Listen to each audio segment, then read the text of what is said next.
Hello everyone, welcome back to what is possibly my favorite Emma in the Moment side quest. The premise is simple, the goal extreme, to talk about every single craft-related competition show that I can until someone gives me the budget to make my own. So far I've talked about two different shows, a Danish knitting competition and a British sewing show. Today we're going to be talking about what is probably the most wholesome competition show I have ever had the pleasure of watching, the Great Pottery Throwdown. So I've had this recommended to me in my comments a few times. I think there is just something so special and lovely about this show, and I'd love to share it with you today. So on the surface, this is just like any other competition show, but the more I watched, the more I felt like every aspect of the show was just nice. From the judging, the hosts, the contestants, the editing, just the pace of the show, the challenges that they give them, everything just oozes with kindness and respect, and I really get the sense that everyone's just kind of rooting for everybody else. Watching this show feels like skipping through a field of poppies at sunset while listening to your favorite smooth jazz album. Watching this show feels like the first sip of an overpriced lavender latte that your friend bought for you because you got it last time and so it's basically free.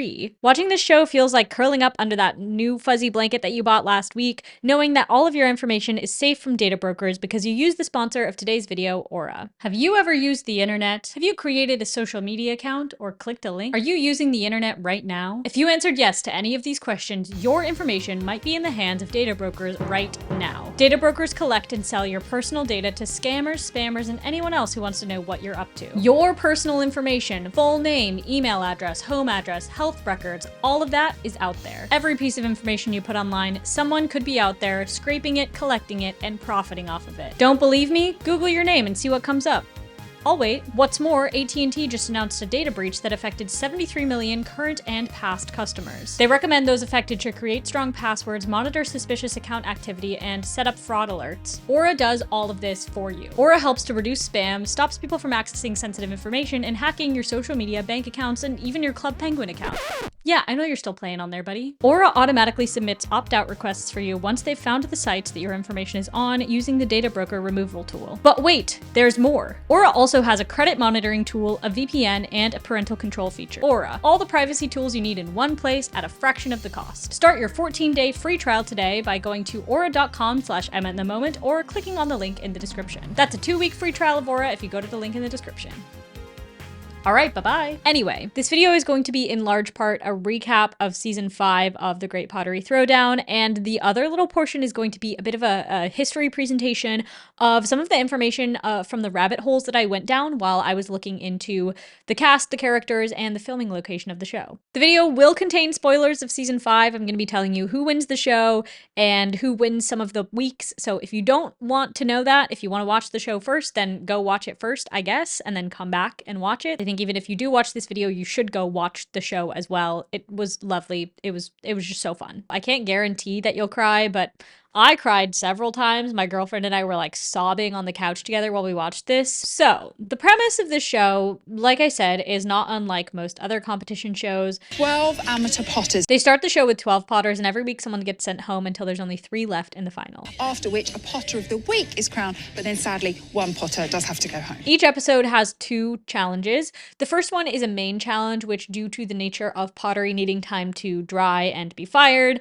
is split into 2 different parts. The first part is what I would call the construction phase. The potters use either a throwing technique or slab building or hand building. Sometimes it's prescribed, sometimes there's more freedom in what they can do, and different kinds of clay depending on the challenge and the make. The second part is what I would call the decorative phase, where they add usually paints, glazes, before they put it in for the final firing. In between these 2 parts, the potters undergo this technical challenge, which, as you would guess from the name, is challenging some sort of technical aspect of their practice. The technical challenges are all kicked off by a very succinct and helpful demonstration from either one of the judges or from a special guest that they have. And I'll talk more about this later, but this is something that I really like, that they set them up for success, and this is just one of the little ways that they do that, where in a lot of shows, it's like they're trying to give them challenges that they're going to fail at, and people who succeed are kind of working against what they've been given. But in this show, they do show them what they expect them to be able to do. So if it's a throwdown, they'll have someone come on instead of just showing them a finished piece and having them have to figure out how to make it from nothing. Before we really get into the recap of the show, let's talk about the cast of characters. So first we have the presenter, Ellie Taylor. She's actually the stand-in. The main presenter, Siobhan McSweeney, broke her leg in 2 places apparently, so she doesn't come on until episode 7. For the first 6.5 episodes, Ellie is the presenter, and I think she does really well, but you can kind of tell that she's not used to what she's doing, seems a little stiff, and it takes a few weeks for her to really settle in. Ellie Taylor is an actress. She most recently was in Ted Lasso, that's what you might recognize her from. She was also in TV series Knuckles, The Lodge, and Family Tree. In an interview, she said that filming the show was just as nice as it was watching it. She said, "That's the thing about the show. It genuinely is as delightful as it appears on camera. It's the loveliest job I've ever done. Everyone is sickeningly lovely." Now you see why I keep using the word lovely to talk about this. Just everybody involved seems to really have a good time making this show. The other presenter is Siobhan McSweeney, who, like I said, is the normal presenter for the show, but she broke her leg before filming. She is an Irish actress who does a lot of work on screen, but also a lot of live theater, and you might recognize her from her role Sister Michael in Dairy Girls. In an interview about the show, she talks about how being a part of this show really saved her mental health after lockdown. She also talked about how she approaches her role on the show, where she thinks of it kind of like an improv gig where she's playing the role of a hapless presenter. Some fans didn't like her on the show, saying that she was too abrasive, she scared the contestants, she came at them with jump scares, which is not great in Pottery, but I think she's really fun, and you can tell she's really comfortable around the contestants and really comfortable with her role on the show. Let's talk about the judges. So, like I said, the judges on the show are really lovely. The first one is Keith Brymer Jones. He is most well known for being the judge that cries all the time. It's sublime. It's absolutely brilliant. He gets very emotional about people's accomplishments on the show and seeing them grow as potters and accomplish the tasks that they assign. I'm crying at them already. They're brilliant. I'm sure Rich will back me up when I stop bloody crying. And you just get on that wheel and you persevere. It really is the best thing you've done. Really good, yeah. When asked about this, he said, "It's definitely a sign of strength to show your vulnerability and be the person you are and communicate that." And I think he really does that in a super nice way that you don't see often on TV at all, and especially not in these kinds of shows. Like, imagine you're watching a Gordon Ramsay show and someone makes a dish that he likes and he just starts crying. Like, you wouldn't see it. But it is something that just adds a nice air to the show. Siobhan, the regular presenter, also talked about this, saying, "I think Keith's tears have done more for modern masculinity than most things. My feminism has reached a point now where I feel we need to mind our men. We need to liberate our men from the yoke of patriarchy, because they've been fucked up by the same stuff that has fucked us up, our poor darling men, our gorgeous men. And if Keith blubbering over a fucking jug on telly helps that, then bring it on." He is a very talented potter in his own right as well, and you can tell from some of the demonstrations he does of the technical challenges where he just sits down and really knows his way around the clay. And he uses his platform, if you will, to just make stuff that he likes. His YouTube channel is mostly just him dressing up and doing shot-for-shot remakes of music videos and covers of popular songs. I can't play them for you because of copyright stuff, but I'll link his YouTube channel down below if you want to watch them. They're really quite sweet. In all the interviews that I read about him, he talked more about just who he was as a person and less about his career milestones, which I think is also just a really cool thing to see. He talked about how he was dyslexic in school and was very insecure about it and gained confidence because of 2 different things. First, finding pottery and finding that he was really good at that and able to work with his hands. And the second was being asked to be the lead singer in a band with his friends. You can see he's cultivating his interest still in a really cool way. The other judge is Richard Miller. Influential vocal pedagogue, tenor, and voice teacher at Oberlin Conservatory for over 40 years, he also authored 8 books, most notably The Structure of Singing. Oh wait, sorry, I got my notes mixed up. That's the wrong Richard Miller. Richard Miller, judge of the Great Pottery Throwdown, is a talented potter and tile maker who started off as the behind-the-scenes kiln man on the show for season 3. Rich is on the early shift. So the firing is going to be going over a period of around 12 to 14 hours. I just hope we see 10 happy potters when they're back in the workshop. In his position as kiln man, he served as the behind-the-scenes technician and was in charge of firing all the pottery. When asked about this position in an interview, he said, "The contestant's position in the competition is down to whether I drop something or not. The kilns are 500 meters away from the studios over the worst road surface, cobbled streets. Crossing it with these trays full of work is like being in a Laurel and Hardy sketch. It's great fun, there are certainly thrills and spills. In addition to being one of the regular judges on the show, he runs a tile shop called Froyle Tiles, which he saved from being closed down after one of his friends alerted him to it, and he picked up the business and has made it very successful now, which is really cool. Here are some examples of his other work. On his website, he describes his work as making a lot of references to historical design and serves as a commentary of the mix of eclectic styles in Britain due to British colonialism. Another aspect of the show that I really like is that the show makes the person who is firing the pots and the behind-the-scenes technician a part of the show and a character. Once Rich left that position after season 3, the vacancy was filled by Rose Schmitts, a woman from the Netherlands. Studio technician Rose will take them for their first bisque firing. She is also an extremely talented potter. Here's some of her work that I think is really cool. On her website, she talks about how her practice is a way for her to explore her identity as a trans woman from Delft, the Netherlands. She says, "Being from Delft, I see the iconic blue and white ceramics as a symbol of a constrictive past, both my personal past and a societal past. Breaking with the traditional designs of the pottery and using the techniques to make pieces that are bodily, phallic, queer, and looking like growing tendrils imposes transness onto a traditional past. My ceramic pieces embody my experience of acknowledging my origins whilst fully celebrating the ownership over my body and identity the trans experience has given me," which I think is really cool. I love these tendril pots. She also makes these pieces that are just blue and white that say things like HRT, protect trans kids, and she uses this as a way to connect her art to what is happening right now. A lot of these pieces are a part of her collection called We Live in a Society, and these pieces comment on the things that are happening in the media with the demonization of trans people and the stripping of their rights that are happening all around the world. Not every trans person has to be an activist, but it's really cool to see someone using their art and their platform in this way to talk about their own trans experience. I'll get off my little trans soapbox for now, but I think it's cool to see trans representation on TV shows, and I'm not going to shut up about it. Anything can happen, right? It's Throwdown. So, episode 1, we have 12 amateur potters whose ages range from 21 to 63. For their day jobs, a lot of them are educators. There's a prop maker, there's a children's arts teacher, a design and technology teacher, and some who are students themselves in design school. So for the first episode, the contestants have to make a 5-piece children's crockery set. A 5-piece children's crockery set. They need plates and cups and little decorated things, and of course, because this is a British show, they need to do a little character egg cup. And a character egg cup. I'll be introducing you to the contestants sort of as they come up, but want to point out the youngest potter on the show, AJ, who's 21 and is a Legend of Zelda fan and is showing off their little costume to their partner. I'll talk a little bit more about some of the sets in a bit, but the technical challenge for this episode was to make milk bottles. You're going to be making milk bottles. They had to make as many milk bottles as they could in 15 minutes. The challenge was looking for quality, quantity, and consistency. Consistency of shape, consistency of size, and a really nice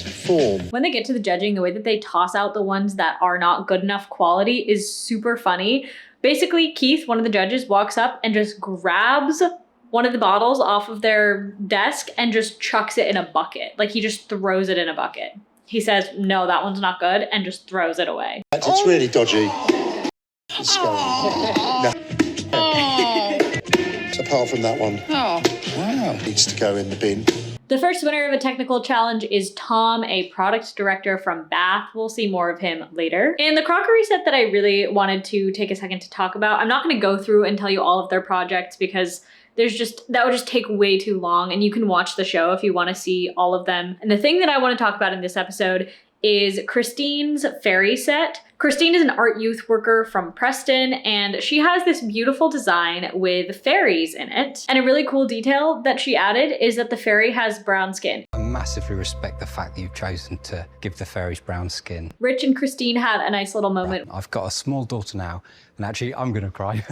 How critical that is to having any sense of self. I just never saw anything like her in any of the books, and it was important. It's a little way where she can add a little bit of representation into her work and, you know, infuse her personality into it as well. It was really sweet, and watching that made me tear up a little bit. Isn't it incredible? The minute it starts swinging, the whole thing just comes to life, doesn't it? Episode 2. They have to make functioning wall clocks. They give them a little clock mechanism, and then they have to make a decoration for the pendulum. And at the end of the judging, the clock has to fit on 2 screws on the wall, and the little pendulum has to swing back and forth. And I really liked some of these. One thing I want to point out is that Lucinda, a retired NHS therapist who has absolutely adorable hair, always comes so prepared with these really detailed mood boards with little illustrations, with pictures for inspiration. Every episode, I'm so delighted by the little mood boards that they show. And it's kind of like the Great British Bake Off, if you've seen that show, where the judges go around and they talk to each contestant about what their plans for the project are. And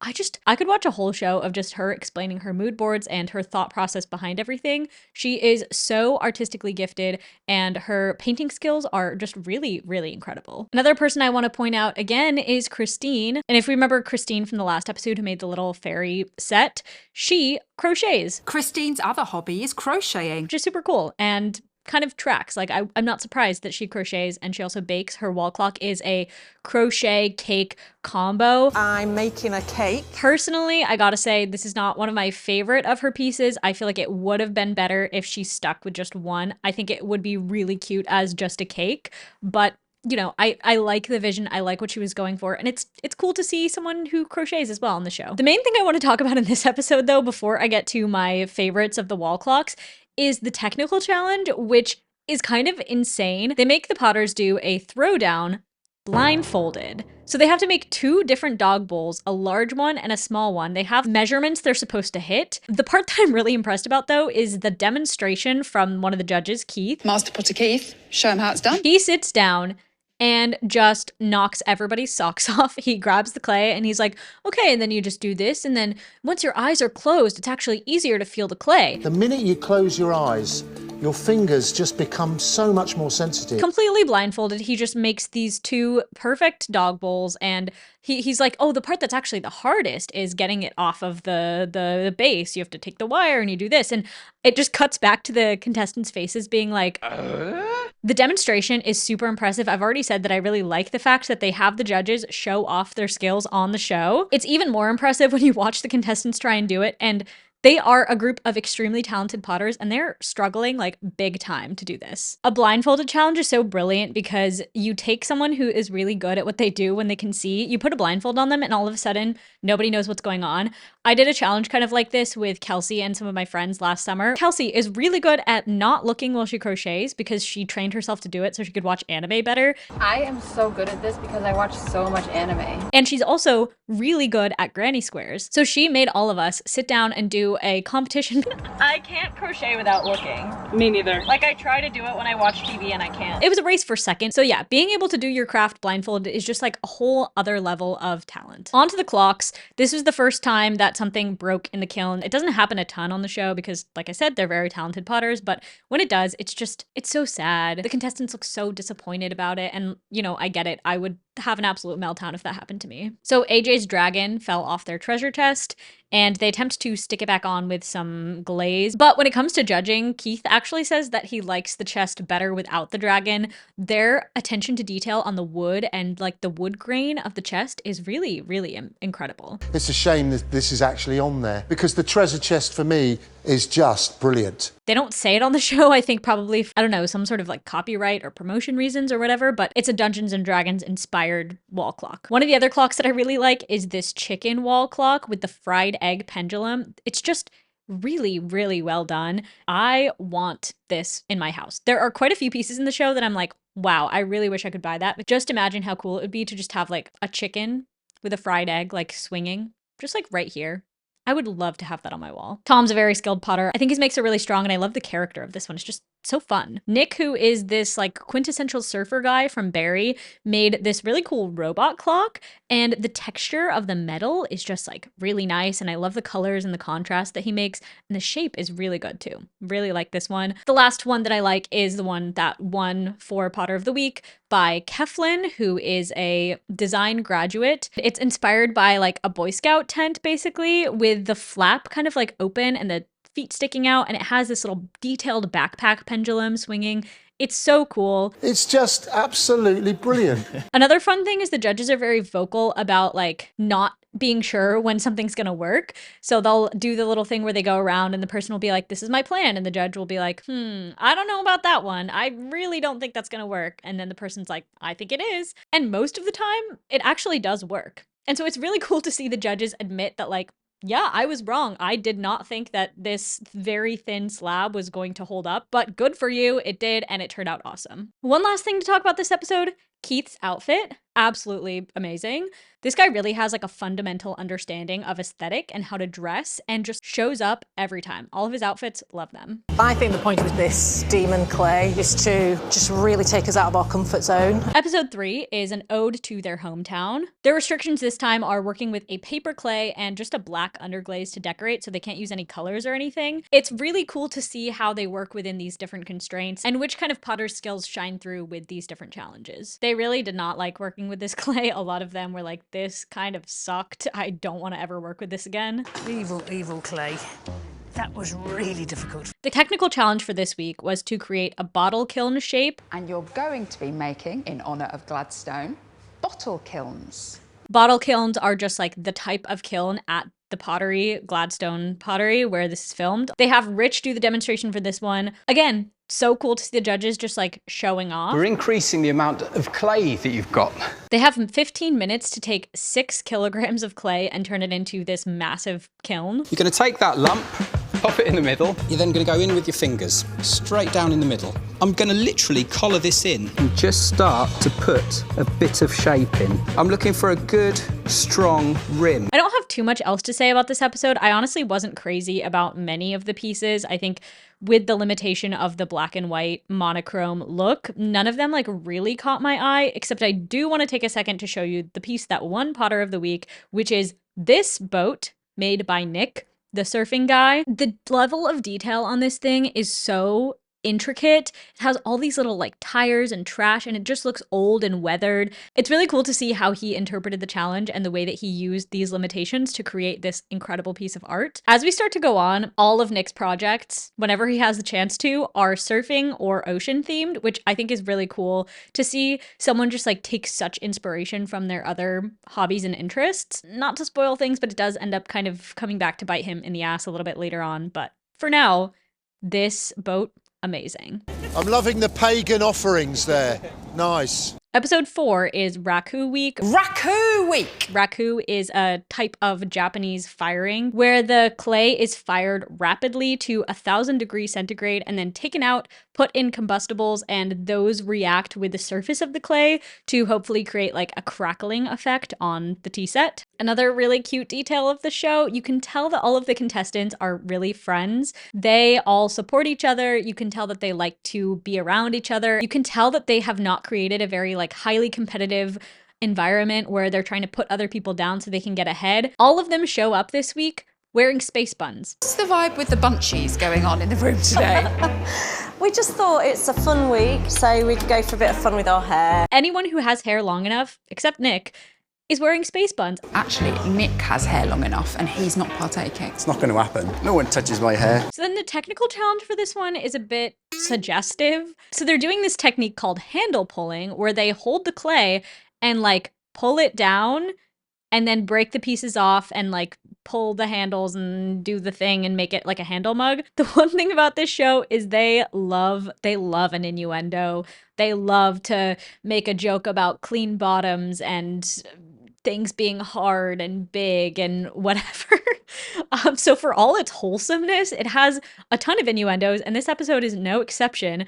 They have a guest judge come in to do the demonstration for this one, who is, I guess, this like famous social media potter, Florian Gatsby. Master potter and social media sensation, Florian Gatsby. Hello. And basically, they just don't stop making jokes about how it looks like he is off a... I can't see that. Grasping it at the top, pulling it down. So they just take a second to make like a bunch of like jokes.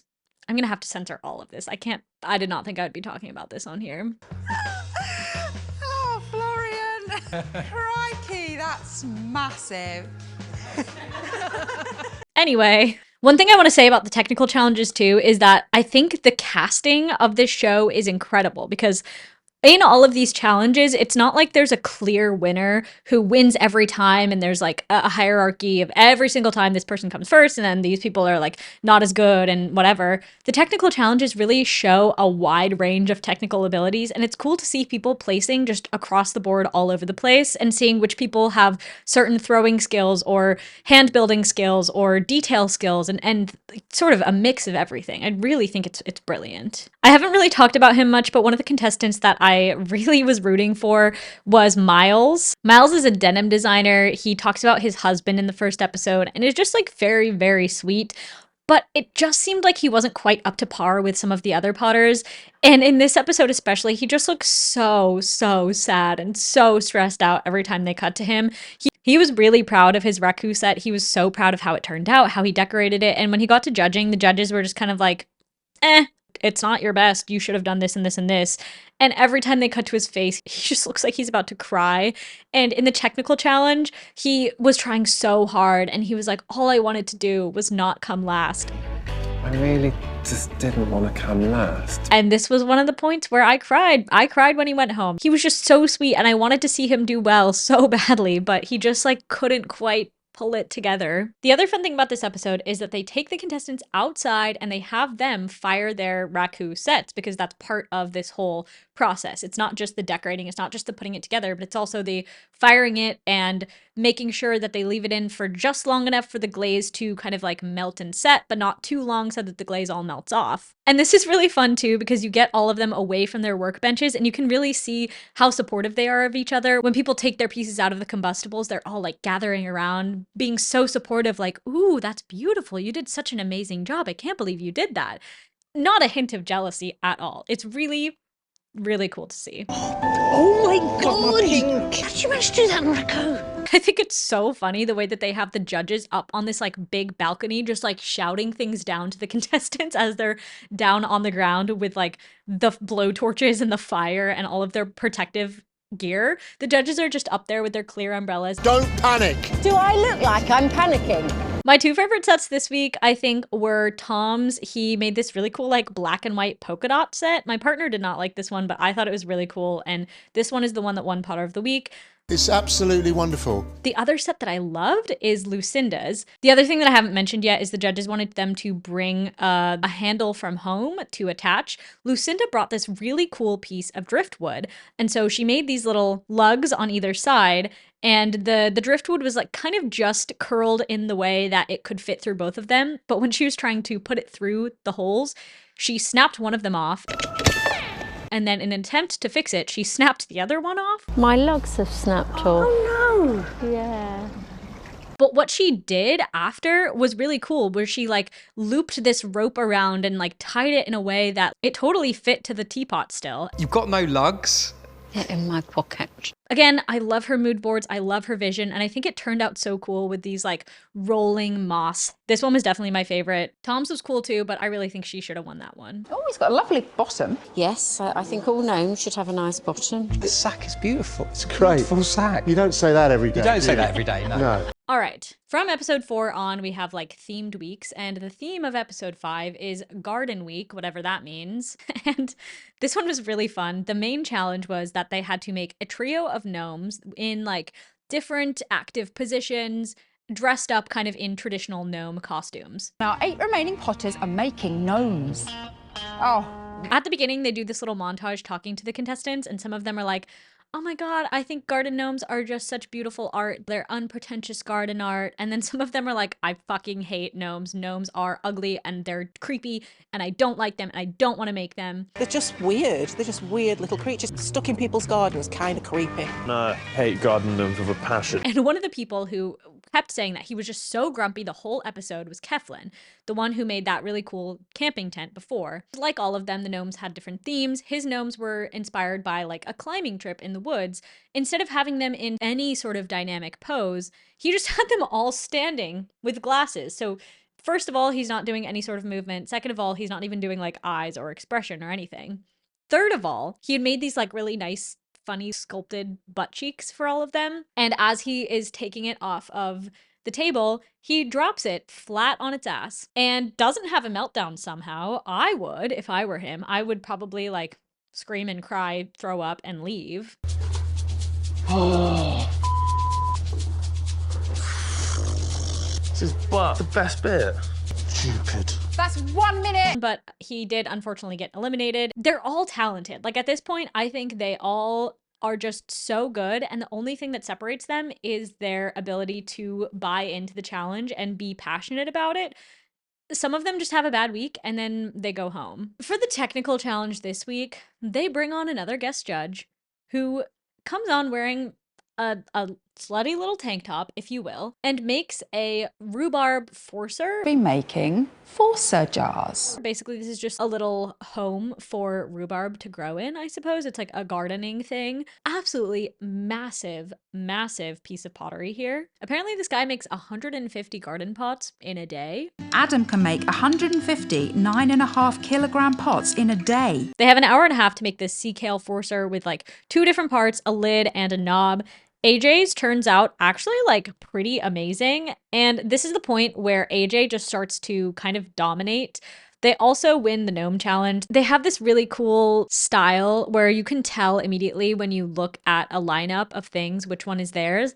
I love their little gnomes. They're so cute. They're so full of life. And I love the mouths and what they did with the beards and the hats. I really liked the roller skating gnomes too. And Tom's breakdancing ones. He's like, oh yeah, I used to go to raves a lot. And these gnomes are inspired by all of the raves that I went to. I don't even have much to say about it, except that it was very fun and I liked it. The 60s was a great decade, not just because I was born. Okay, next, episode 6 is 60s week. This week, I have to say, I guess I'm not into 60s pottery because I didn't really personally like a lot of these. I can like respect the skill and the techniques and stuff, but just like this is not going to be going up in my house for sure. The challenge for this one was that they had to make 2 different vessels that were different, but obviously a pair Of 1960s inspired vessels. It was an era of bold colour and excess, so we want that colour to come through in your work. And the judges wanted them to add this sort of like leopard skin effect that you get from adding layers and layers of glaze on top and letting it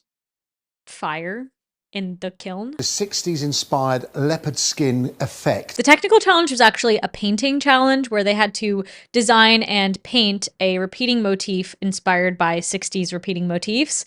All of them did like okay. AJ won this technical challenge. I thought theirs was like by far the best. The other one that I really liked though was Nick's. He did this cool like flame motif. It just like wasn't what they were asking for. And in my opinion, this is more of like a 90s vibe than 60s.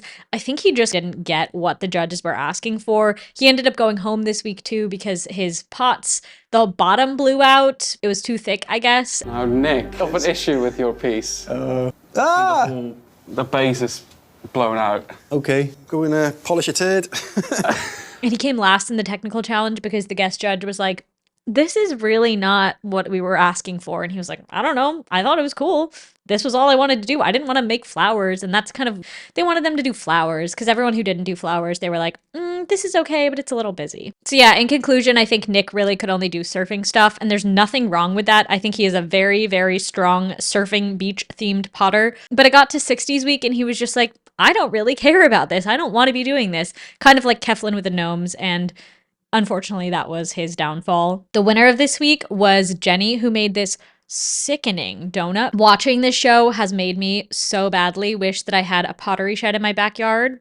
I mean, wish that I had a backyard that I could have a pottery shed in, but I think it'd be so cool to be able to make stuff with clay like these people do. That's kind of all I have to say about that one. Let's talk about episode 7, which is Wildlife Week. It's hugely risky. There's so many things that can go wrong with it. This episode starts with a funny little bit where Ellie, the presenter, is spying on the judges as if they're wildlife, and she's doing this little like wildlife voiceover. Check out these 2.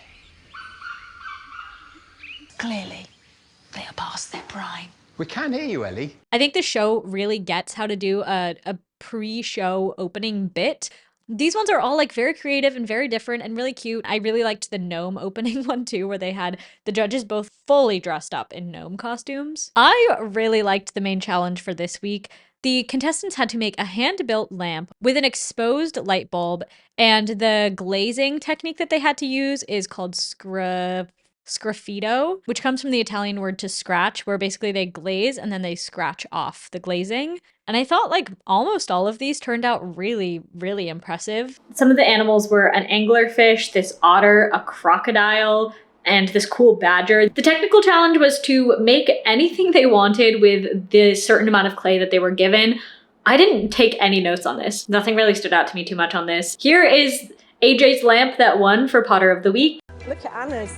It's like some kind of sea monster. All right, episode 8. This is the quarterfinals. There's 5 Potters left. Siobhan is back as the host after her broken leg stint. This is my first week back. Their assignment this week is to make an abstract self-sculpture. So they have to hand build the sculpture. They also have to hand build brick kilns with combustibles where they fire the pottery for 24 hours, basically buried under just like a bunch of different stuff. To get this effect, they have to wrap their sculpture up in a bunch of different like natural flammable materials, and as they burn, they'll leave different imprints of colors on the surface of the clay. I could talk about all of them, but I really want to spend the bulk of the recap of this episode talking about Christine's sculpture. Trigger warning for discussions of cancer and breast cancer. If you don't want to watch, totally understand, skip to this time. Christine makes her self-sculpture about her experience with breast cancer. She creates this with a message to her younger self that you are stronger than you imagine and you're going to get through all of this. She says that because her kids were so young, she actually didn't even tell them about it, and it was something that she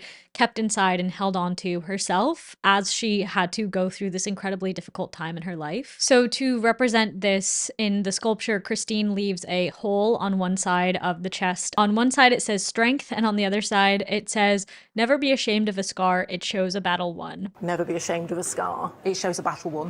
Which I think is really, really beautiful. Yeah, and it's really cool to see the space that they make in the competition for her to share as much of her story as she feels comfortable sharing. It's a beautiful representation of what she went through and how she came out on the other side stronger. They show this really beautiful moment where Christine pulls it out of the kiln for the first time, and all of the rest of the contestants just like stand there and watch. She starts getting emotional and they all just gather around her, and then they're just all crying about it because it's so beautiful. It's just so gorgeous. Of course you're crying.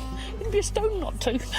I haven't really talked about her much yet, but Anna is just the absolute sweetest. She's always just showing so much of verbal support for the other contestants. And just like, you can tell that she doesn't think about this like a contest. She's not trying to win. She's just like having fun. She is making pottery, she's making art, and she is showing herself as much as she can in the process. Oh my god!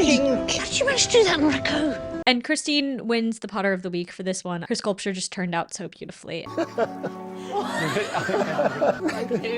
It's wonderful, lovely. Sometimes with these shows, it feels like the challenges really set them up to have to dive into really difficult parts of their life and talk about it, but this feels like what she wanted to do. Josiah Wedgwood is one of the founding fathers of British ceramics. History break! The show was filmed at Gladstone Pottery in Stoke-on-Trent. This used to be a working pottery, and now it is a pottery museum that you can go visit if you're in the area. Stoke-on-Trent is a collection of 6 towns, also known as the Potteries, due to its rich history with, you guessed it, pottery. Located in Staffordshire in the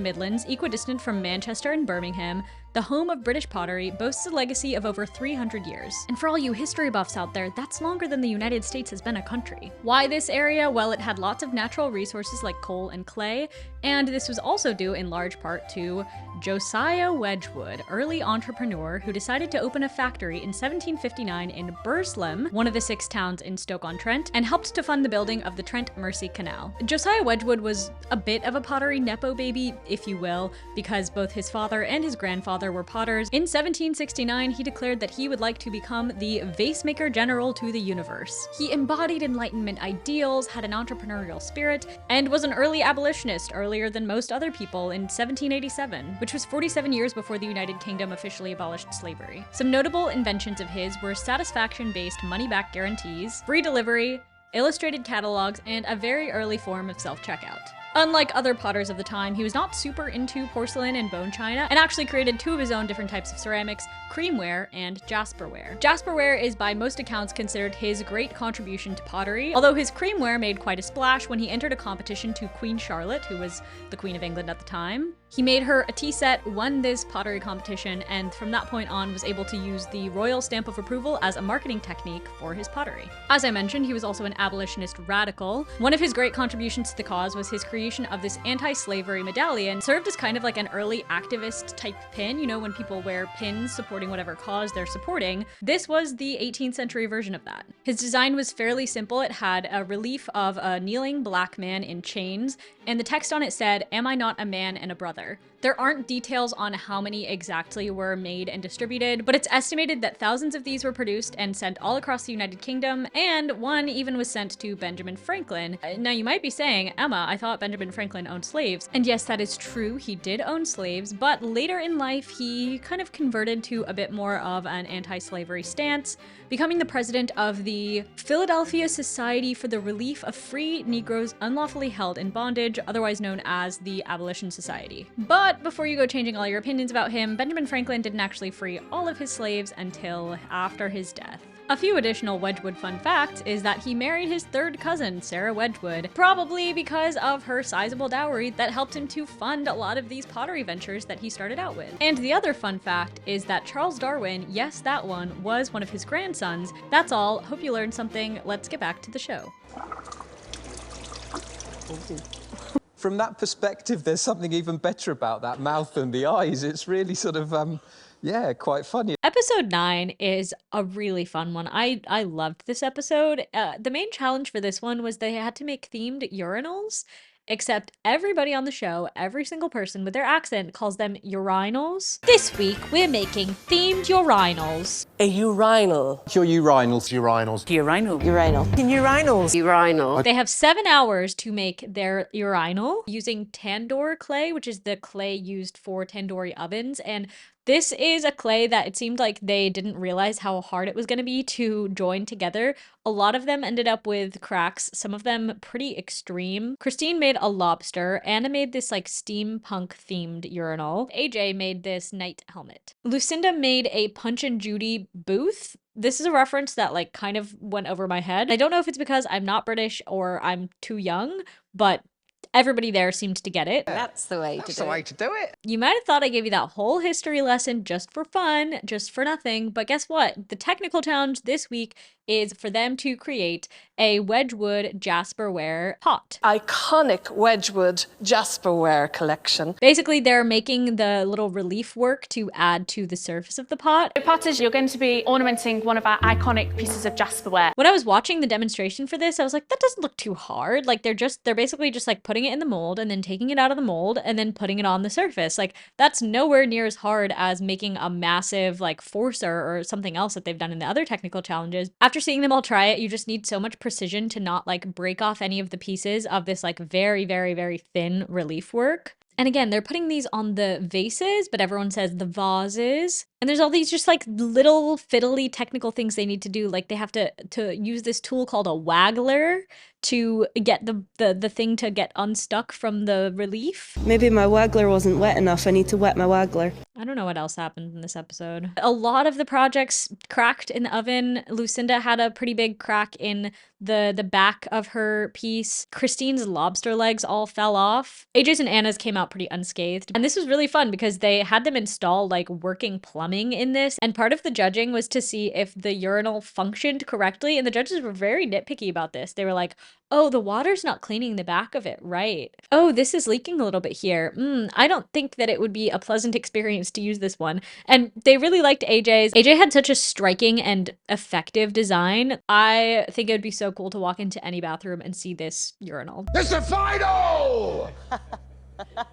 And finally, episode 10, the last hurrah, if you will. The main challenge was to create a garden totem pole based on their life. So they had to make all of these pieces and decorate them all and put them all together. Christine's was about her family emigrating from Jamaica. Anna's was largely about her relationship with her partner, Skip. This bird, it symbolises Skip and my relationship. It's fun, it's silly, but it's freeing.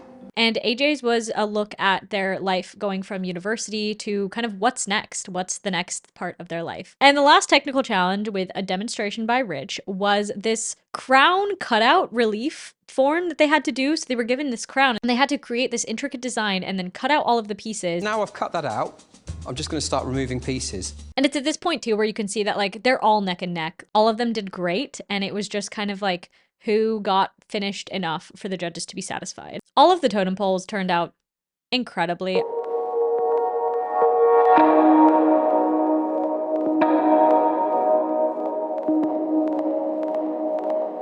I don't really have much to say. I feel like they really all speak for themselves.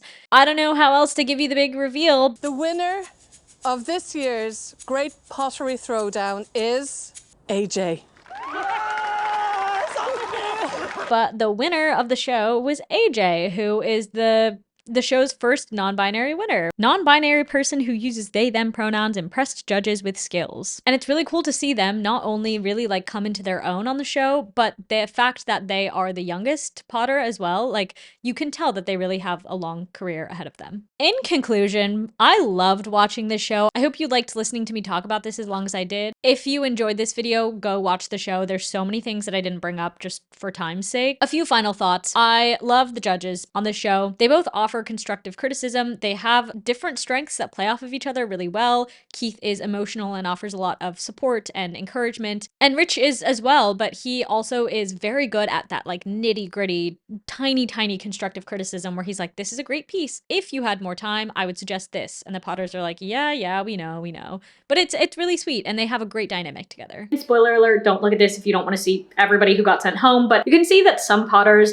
never really stood out too much, and they were either on the bottom or they were kind of skating by through the middle, or, you know, maybe they won once, but they kept staying on because they were doing kind of just well enough, even though they didn't really do anything to like wow the judges. Keflin, Nick, and Tom were very consistently front runners. They very consistently had makes that got very high praise from the judges, but they had a bad week and then they got sent home. The one way that I could think to protect against this happening is have some sort of face-off elimination challenge for the bottom two people. Every week, the judges sit down and discuss like who they think's on top and who they think's at the bottom. I think it could be fun to do maybe some sort of like short technical challenge, because I personally would have really liked to see more of Keflin's designs. I would have really liked to see more of Nick's designs, and I would have really liked to see more of Tom's designs as well. I'm guessing they don't do this just because of like time. So it is just about like consistency and coming back week after week. I said this before, maybe we could just not eliminate them. Like, can we just let them make stuff and just watch that? I don't know, get it down to 5 people and then just do the rest of the episodes with all 5 of them. I just want to see their ideas. I haven't watched any of the other seasons yet, so I can't speak to the quality of the casts on the other seasons, but on this one, they all really bring something unique to the table, and they all have something to say with what they're making. And I think overall that AJ had a very well-deserved win, especially in the second half of the show. They just dominated, winning several technical challenges and 3 Potters of the Week. They were almost always in the group of the judges' favorite Potters, and they were never on the bottom. They were never up for elimination. Just solid through and through. Overall, the show is just phenomenal. You can tell that every single person at every stage of this show is having a good time and doing what they do best. It's a group of people doing what they love. The hosts love hosting, the judges love judging, the Potters love potting. Even the behind-the-scenes technician, or the kiln witch as she calls herself, loves doing it, and the contestants all just like each other. Anna says that it doesn't feel like a competition show, and there's several times where someone has a mishap and other contestants take time out of their own build to go and help that other person. All of the people involved in this show seem to consistently eschew competition for genuine love of the craft and the desire to grow. Now, if you'll excuse me, I'm gonna go watch the other 6 seasons of the show, or series, if you will, because this is British. And let me know if there's any other shows you want to see me talk about. I'm always looking for more. And if you want to tell me, non-binary person who uses they, them pronouns, that I impressed you with my skills, then make sure to like this video, subscribe to my channel if you like, and watch some of my other videos if you would like to. Also, if you'd like to support me on Patreon, that will be listed down below. Every month I have a new Patreon podcast where I either dive into a little drama or I just ramble about my life and tell you stories. That's all. Thank you so much for watching. I hope you have a lovely rest of your day.